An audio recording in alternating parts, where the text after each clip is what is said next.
भावना कुलकर्णी. भावना कुलकर्णी ह्या पुण्यामध्ये काम करतायत आणि वस्ती पातळीवरती ह्यांच्या संस्थेचं मोठ्या प्रमाणात काम चालतं. भावना कुलकर्णी, ओव्हर टू यू. तुम्ही तुमची मांडणी करायला कृपया सुरुवात करा. Okay, thank you Hemangi. मी आत्ता होप की मी सगळ्यांना ऑडिबल आहे. मी मांडणी करताना अशी करते की आपण हे बघतोय लॉकडाऊन आणि त्याचा मुलांच्या शिक्षणावरचा परिणाम.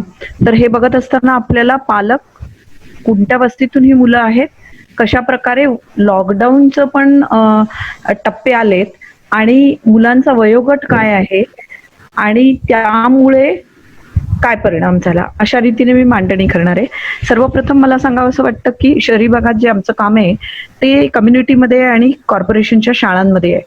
आणि कम्युनिटीमध्ये जेव्हा मी म्हणते त्यावेळेला परमनंट स्लम्स आहेत, म्हणजे उदाहरणार्थ दत्तवाडी, वडार वस्ती, की गेली 30-40 वर्ष किंवा दुसरी तिसरी जनरेशन काम करते.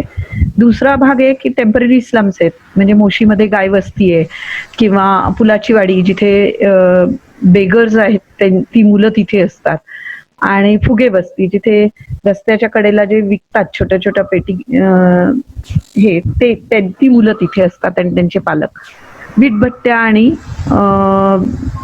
ज्या आउटस्कर्ट्सला आहेत पुण्याला. आणि मोठं काम आणखी आमचं आहे ते कन्स्ट्रक्शन साईटवर आहे. जवळजवळ 70-80 कन्स्ट्रक्शन साईटवर आम्ही स्टडी क्लासेस चालवतो. हे जेव्हा आम्ही बघतो तेव्हा असं लक्षात आलं की मुलांमध्ये पण आणि पालकांमध्ये पण आपल्याला गट करावे लागतील.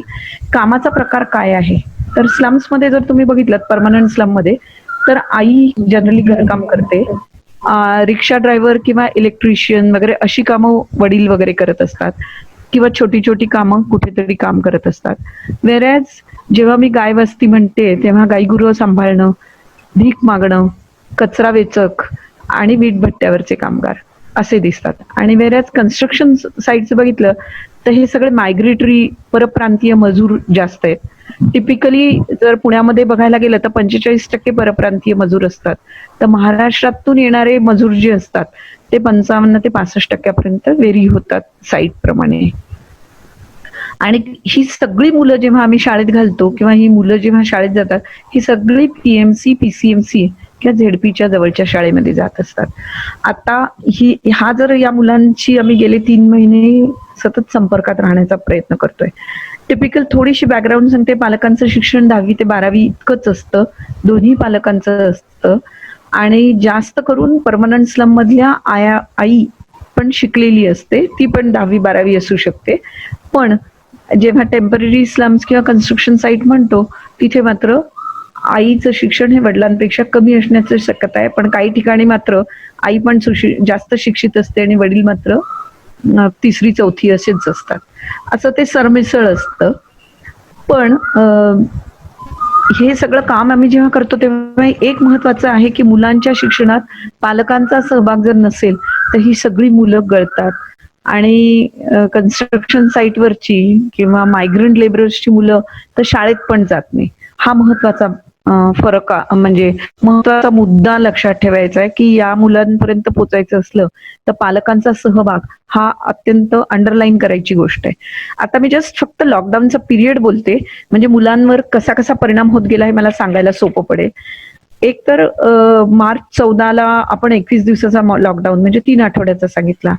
तोपर्यंत सगळ्यांच्या मनामध्ये असं होतं की 14 एप्रिलला ओपन अप होईल, कारण या सगळ्या लोकांना करोना व्हायरस किंवा कोविड-19चा अर्थही माहिती नाहीये. त्यामुळे त्यांना असं वाटत होतं की 2 ते 3 आठवड्यामध्ये परत सुरळीत सुरू होणार आहे. नंतर लक्षात आलं अगदी 1-2 दिवसाच्या अनाउन्समेंटवर की आता 19 दिवस 20 दिवस परत लॉकडाऊन झाला. त्यानंतर 4 मेला परत कळलं की आता 14 दिवस आहे. नंतर फेज 4 आली, ती पण 14 दिवस. आणि प्रत्येकाला कुठेही आधी काही कोणी सांगितलेलं नव्हतं. हा एक महत्वाचा मुद्दा आहे पालकांच्या विचार ह्याच्यामध्ये. त्यामुळे पहिल्या टप्प्यामध्ये म्हणजे मला असं म्हणायचंय की अगदी मेचा टप्पा सुरू होईपर्यंत सगळ्यांचं म्हणणं होतं की आम्ही इथेच राहणार आहोत, कारण आमचा पालकांची कॉन्टॅक्ट असतो, आमच्याकडे सर्व पालकांचे फोन नंबर असतात. आणि जवळजवळ 3-4 हजार पालकांपर्यंत पोहोचल्यावर असं लक्षात आलं की ते म्हणत होते की आम्ही नाही जाणार, इथेच थांबणार. पण मात्र दुसरं एक असं होतं की कारण होतं ते थांबणार म्हणत होते याचं कारण वाहतूक व्यवस्था पण नव्हती. वाहतूक व्यवस्था पण पूर्ण बंद होती देशभरातली. त्यामुळे एक तर सुरू लवकर होईल ही आशा, कारण लॉकडाऊनची विजिबिलिटीच नव्हती. मी सांगत वाहतूक होते की सुविधेच्या भीक नंतर. मागणारी, त्याच्याही आधीच सांगू का, भीक मागणारी मुलं पण जाऊ शकत नव्हती भीक मागायला. त्याचं कारण शहरामधली वाहतूक व्यवस्था बंद होती आणि मायग्रंट लेबर्स आपण म्हणू शकतो मागे जाऊ शकत नव्हते, कारण त्यांच्यासाठी पण वाहतूक व्यवस्था नव्हती. त्यामुळे हे सगळे अडकलेले होते. आणि दुसरी गोष्ट आहे की मी जेव्हा म्हटलं की स्पेसिफिकली गाय वस्ती किंवा टेम्पररी स्लम्स, हे राजस्थान वगैरे इकडून येणारे लोक जे होते ते म्हणाले आम्ही नाही जाऊ शकत, कारण आमच्या गायी म्हशी कुठे ठेवणार आम्ही, किंवा असे काही प्रश्न त्यांच्या पुढे होते. आणि ते सगळे लोक मागे राहिले. आज जर बघितलं तर मार्च एप्रिल मध्ये आमच्याकडे जे नंबर्स होते तर मायग्रेशन हार्डली 25 ते 30% झालं. आणि ते महाराष्ट्रात जे जाऊ शकले तेवढेच गेले. म्हणजे जवळपासचे स्लम्स मधले लोक, मुझी, बागोली वगैरे इकडचे लोक थोडेसे मूव्ह आउट झाले. पण आज जर बघितलं तर मिड मे नंतर जो फेज 3 नंतर जे मायग्रेशन सुरू झालं तर बहुतेक लोक गेलेले आहेत आणि 30 ते 35%च मायग्रंट लेबर्स राहिलेले आहेत. परप्रांतीय ऑलमोस्ट सगळे गेलेत आणि जे राहिले 30-35% ह्या टेम्पररी स्लम मध्ये ते सगळे आम्हाला दिसत आहेत. ते महाराष्ट्रातले माणसं दिसत आहेत, महाराष्ट्रातले मजूर दिसत आहेत. आणि याचं कारण होतं वाहतूक सेवा त्यांना मिळाली, थोडेसे फ्री पण मिळाली आणि त्यांना व्हिजिबिलिटी आली की आता आपलं काही शक्य नाहीये. 5 आठवडे म्हणजे आपण खूप ताणून इथे राहू शकलो. जरी बऱ्याच संस्थांनी इन्क्लुडिंग डोरस्टेपने फूड ग्रेन्स वगैरे दिले, खाण्यापिण्याची सोय केली, तरी याच्यावर आपण जगू शकत नाही हे पालकांच्या लक्षात आलं. आता ही माझी मांडणी झाली की वस्ती कशी आहे, पालक कसे आहेत आणि त्यांचं पालकांचं शिक्षण कसं आहे. आता जेव्हा आम्ही मुलांबरोबर पण कॉन्टॅक्टमध्ये होतो त्यावेळेला पहिल्यांदा मात्र अगदी मेच्या फर्स्ट वीक पर्यंत मुलांचा रिस्पॉन्स पण चांगला होता. याचं कारण असं होतं पालक घरी होते आणि पालकांबरोबर त्यांचे मोबाईल पण घरी होते. मग आम्ही सर्व्हे केला जेव्हा ऑनलाईन शिक्षण असं बोलायला लागल्यावर, तर आम्हाला असं लक्षात आलं की जवळजवळ 45% मुलांकडे म्हणजे मुलांच्या पालकांकडे स्मार्टफोनच नाहीये. म्हणजे त्यांना पहिला इश्यू आहे की 55% मुलं कनेक्टेड होऊ शकत नाहीये. दुसरी गोष्ट अशी आहे की जरी 45% असली तरी त्यांच्याकडे नेटवर्क कनेक्टिव्हिटीचा इश्यू मेजर येतोय. हा दुसरा आम्हाला आमच्या सर्व्हेमध्ये दिसलेला प्रश्न होता. आणि मग आमच्या असं लक्षात आलं की आपण विचारून तर बघू की मुलांना की तुम्ही कसे राहताय.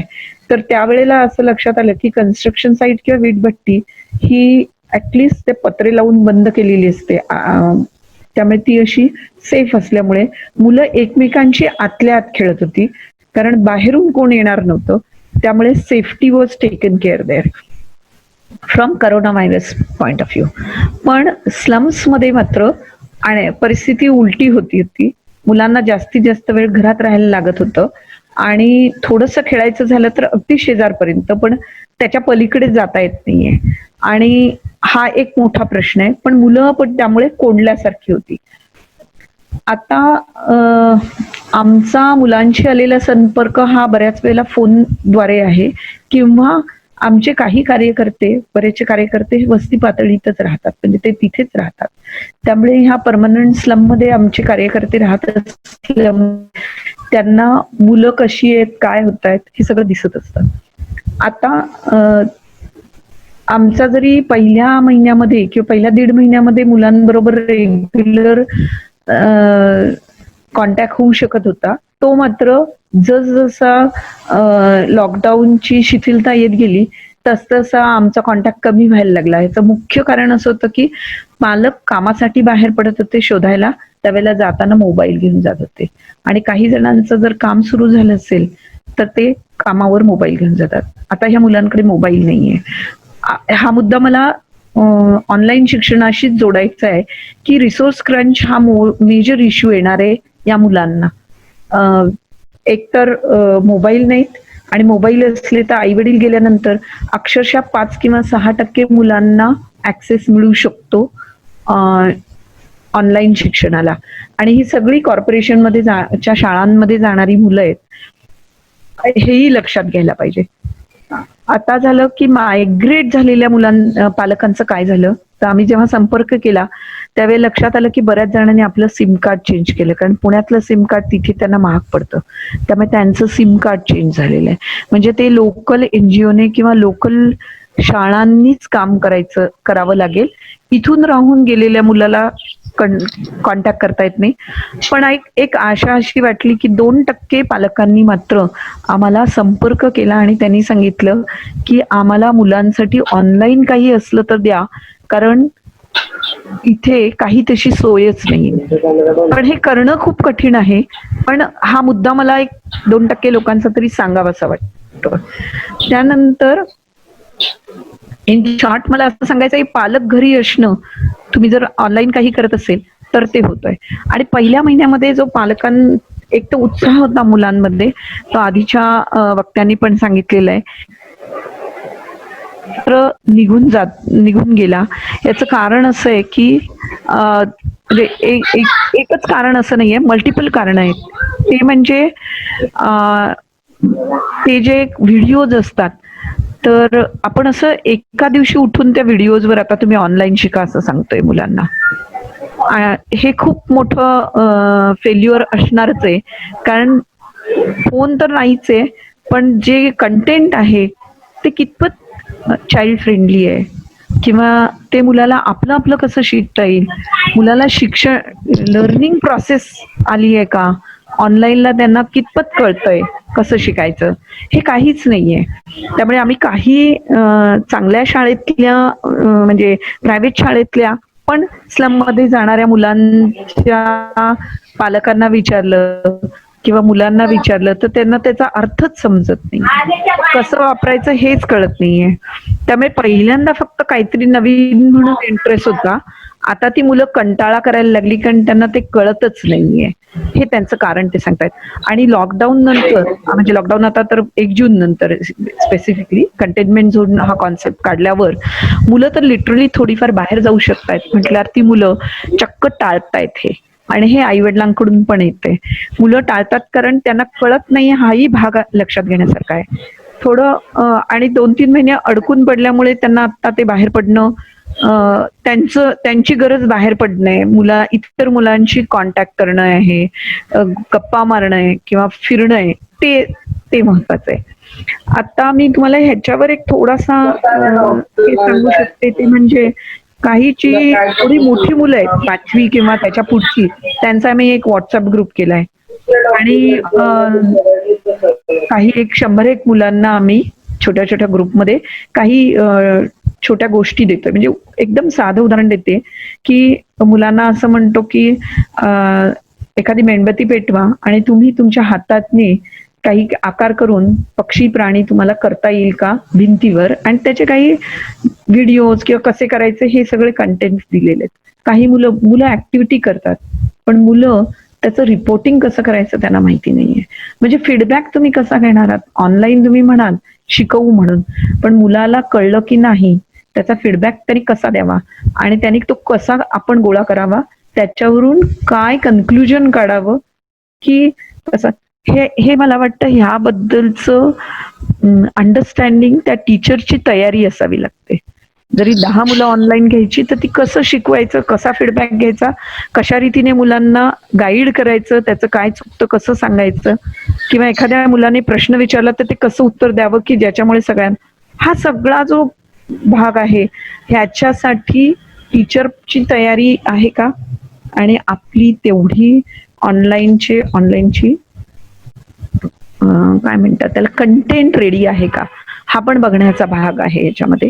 हा मी तुम्हाला फक्त एक उदाहरण सांगितलं कारण हा आम्ही करून बघितलेला प्रकार आहे. आणि आपण सर्वांनी लहानपणामध्ये हे भिंतीवर पक्षी तयार करणं, हरिण करणं, हे सगळं केलेलं आहे. हा साधा खेळ म्हणून बघितला तरी तो प्रश्न आला. आता मला सांगायचंय की ही मुलं जी गेलेली आहेत त्यांच्या पालकांना आम्ही जर विचारलं की तुम्हाला तिथे काम मिळतंय का, तर थोड्या कमी लोकांचा सर्वे केला, पण जितक्या लोकांना आम्ही विचारलं त्यांचं असं म्हणणं आहे की अगर काम हमें नहीं मिला और काम मिलने में देरी हो गई तो बच्चों को भी काम पर लगाएंगे. कदाचित अगदी लहान मुलांना नाही लावतील, पण एक 14-15 वर्षाचं मूल जे इन्स्ट्रक्शन घेऊ शकतं, ते बालमजुरीत जाण्याची शक्यता नक्की आहे. आणि अर्थातच ते जगण्यासाठी करणार आहेत, हे सगळ्यांनी लक्षात घेण्याचा भाग आहे. आता पुढचा प्रश्न असा होता की बालमजुरी आहे का? तर हो, ती भीती नक्की आहे. 1 ते 2 महिन्यामध्ये याचा अंदाज पण यायला लागेल की किती मुलं बालमजुरी करू शकले, करतायत किंवा करायला लागलेत, काम करायला लागलेत. दुसरा असा प्रश्न आहे की ग्रामीण भागात जी मुले गेलेली आहेत, त्यांच्यापासून जर जवळ शाळा नसेल, तर शहरी भागात असताना जे शाळेत जाण्याची त्यांची सवय होती आणि आपण डिले पण करणार आहोत, जर का समजा शाळा सुरू करायला, तर शाळेत जाण्याची सवय मोडेल का? ही मोठी भीती दुसरा प्रश्न आहे. तिसरं असं आहे की आपण जेव्हा मुलं शाळेत जातात त्यावेळेला लाईफ स्किल्स ती इनडायरेक्टली शिकतात की कम्युनिकेट कसं करायचं, प्रॉब्लेमकडे कसं बघायचं. ते खेळतात, बाहेर येऊन पटांगणावर खेळतात. हे सगळं त्यांना मिस होणार आहे जर आपण ऑनलाईनचाच आग्रह धरणार असलो तर. त्याऐवजी शाळा कशा सुरू कराव्यात याच्याकडे आपल्याला पाहावं लागेल असं मला वाटतं. आणि याचं एक महत्वाचं लर्निंग काही करता येईल का, हा मला एक उपाय वाटतोय. आणि त्याचं कारण असं की आमच्या काही कार्यकर्त्यांद्वारे आम्ही आता गेले 15 दिवस हा प्रयोग करून बघतोय की जर आमचा कार्यकर्ता याच वस्तीमध्ये आहे तर आमचीच मुलं असं नाही, कुठच्याही शेजारच्या 4 मुलांना तुम्ही काही सांगू शकता का, इन्स्ट्रक्शन देऊ शकता का, आणि तिथल्या तिथे तुम्ही काही करू शकता का. तर हा एक प्रयोग मला वाटतं करता येतो. आणि आम्ही काम करत असताना शिक्षण मित्र जे तयार केलेले आहेत, जे फक्त घड्याळाकडे बघतो, तर जर आम्ही मुलांचे शिक्षण मित्र जे केले होते त्यांना आम्ही कामाला सांगितलं की तुम्ही काही कॉन्टॅक्ट मध्ये घेऊ शकता का, मुलांना तुमचे आहेत तर तुम्ही फोन करू शकता का. हे सगळं काम करत असताना असं लक्षात आलं की पूर्वी जी आमची बुकफेरी 10 किंवा 20 मुलांपर्यंत पोहोचत होती, ती मात्र 3 किंवा 4 मुलांपर्यंतच पोहोचेल. म्हणजे कार्यकर्त्यांची संख्या वाढवावी लागेल. किंवा शाळांना जर का समजा नेबरहुड लर्निंगचा विषय करायचा असला तर नेबरहुड लर्निंग मध्ये त्यांनी एनजीओची मदत त्यांना घ्यावी लागेल किंवा काही कार्यकर्ते, शिक्षण मित्र, विद्यार्थी मित्र यांचा सगळ्यांचा सहभाग वाढवावा लागेल. तरच शाळेचे शिक्षक या स्लम्स मधल्या मुलांपर्यंत, सगळ्या मुलांपर्यंत आपण पोहोचायचा प्रयत्न करू शकतो. मला तिसरी गोष्ट अशी सांगायची वाटते की पालकांचा सहभागाशिवाय नायदर नेबरहुड लर्निंग किंवा ऑनलाईन लर्निंग मुलांचं होऊ शकतं. कारण मुलांना तो पूर्ण वेळ पुढे नंतर कसं घ्यायचं, त्यांचा रिस्पॉन्स कसा घ्यायचा, हे सगळं पालकांच्या सहभागाशिवाय करता येणार नाही. वेळ मिळाला आणि प्रश्न असला याच्यावर तर मी नंतर बोलेन. आणि त्याच्यानंतर एक महत्वाचा मुद्दा आहे की आम्ही ऍज अ एनजीओ पण पाहतोय की CSR कमी होतोय. आणि बऱ्याच जणांनी आम्हाला सांगितलंय की, आणि बऱ्याच इतर एनजीओची सुद्धा मी बोलतीये पुण्यातल्या, तर CSR ने काही प्रोजेक्ट जे, आणि हा असं झालं की मार्च एंडला सुरू झाल्यामुळे सगळ्यांनी असं सांगितलं की आम्ही तुम्हाला जून जुलैमध्ये लॉकडाऊनच्या परिस्थिती बघून काय करायचं हे सांगू. न्यू प्रोजेक्ट्स तर नक्कीच थांबलेत कारण त्यांनी कोविड-19ला PM आणि CM फंड्सला पैसे दिलेले आहेत असं मेजर कॉर्पोरेट्सनी सांगितलं, which typically otherwise contribute in crores for education. शाळा सुरू कशी करायची, मला वाटतं याच्यावर जास्त चर्चा शाळेच्या आणि एज्युकेशन डिपार्टमेंट बरोबर होणं खूप महत्वाचं आहे. आणि त्याचं कारण असं आहे की आता ह्या शाळा क्वारंटाईनसाठी वापरल्या जाणार आहेत शहरामध्ये, तर स्लम्सच्या जवळच्या शाळा क्वारंटाईन्स नावं जर वापरल्या जाणार असल्या तरी जरी आपण म्हटलं की ऑगस्ट तर ते पुढे जाणार काही शाळा, हा महत्वाचा भाग आहे. आणि सेफ्टी ऑफ चाइल्ड हा खूप महत्वाचा मुद्दा आहे. स्लम्स मधल्या, शहरामधल्या स्लम्स मधल्या, आणि शहर म्हणजे जास्त करून पुणे आणि मुंबई, कारण आता कोविड-19 जास्त पेशंट हे पुणे मुंबईमध्ये आहे. तो जो रेट आहे तो आता जून मध्ये आणखी वाढलेला आहे पर डे. आणि अशा बॅकग्राऊंड मध्ये मुलांना बाहेर काढणं हा आणखी एक मुद्दा आहे. शिक्षण नक्कीच will take a backseat over this pandemic, असं मला नक्की वाटतं. असं मी फक्त मांडणी केली. तुम्हाला काही स्पेसिफिक प्रश्न असले तर तुम्ही विचाराच आणि त्यावर आपण बोलूया. हेमांगी ताई, एक रिकॅप घेऊ का तुम्ही घेताय? तुम्ही घ्या रिकॅप हा, तुमच्या मुद्द्यांचा. हा, माझ्या मुद्द्यांचा रिकॅप असा आहे की आपण जर पुढे जाऊन फ्युचरचा विचार ऑनलाईन म्हणत असलो तर रिसोर्स क्रांच आहे नॉट ओनली नेटवर्क आणि टेक्नॉलॉजी ओरिएंटेड. हॅलो, हा, नॉट ओनली टेक्नॉलॉजीमुळे, तर तो कसं वापरावं हे पालक आणि शिक्षक आणि मुलं यांच्याकडूनही. शिक्षणाची मेथडॉलॉजी चेंज होतीये, त्याच्यामुळे त्याच्यामध्ये तो जो एक क्वालिटी यायला पाहिजे ती कधी आणि कशी येणार याच्यावर एक काम व्हायला पाहिजे. म्हणजे हे काम व्हायला पाहिजे तरच आपण ऑनलाईनला बोलू शकतो. आणि जोपर्यंत समोर पालक आणि समोर शिक्षक अशी जी मुलांना सुपरविजनची सवय होती, ती नॉन सुपरविजन एन्व्हायरमेंट मध्ये मुलं कशी काम करणार, याला काही आपल्याला करता येईल का आणि ते कसं करता येईल, हा मोठा प्रश्न मला वाटतं आपल्याला विचारात घ्यायचा आहे. आपण सर्वांना विचारात घ्यावा लागणार. आणि मग तो प्रायव्हेट शाळा असू देत, कॉर्पोरेशनच्या शाळा असू देत, कोणीही हा प्रयोग केलेला नव्हता ऑनलाईन टीचिंगचा, तर तो सगळ्यांनाच करावा लागेल. म्हणजे हे हॅम्पर फक्त गरिबांचेच मुलांना होईल तर तो रिसोर्स क्रंचमुळे होईल, पण काम कसं करायचं ह्याचा माहिती नसल्यामुळे पूर्ण शिक्षणावर होणार आहे. त्यामुळे ड्युएल अप्रोच घ्यावा लागेल, तो म्हणजे नेबरहुड लर्निंगचं, असं मला वाटतंय. आपण ह्याच्यावर बोलू, प्रत्येकाने आपली मतं सांगा.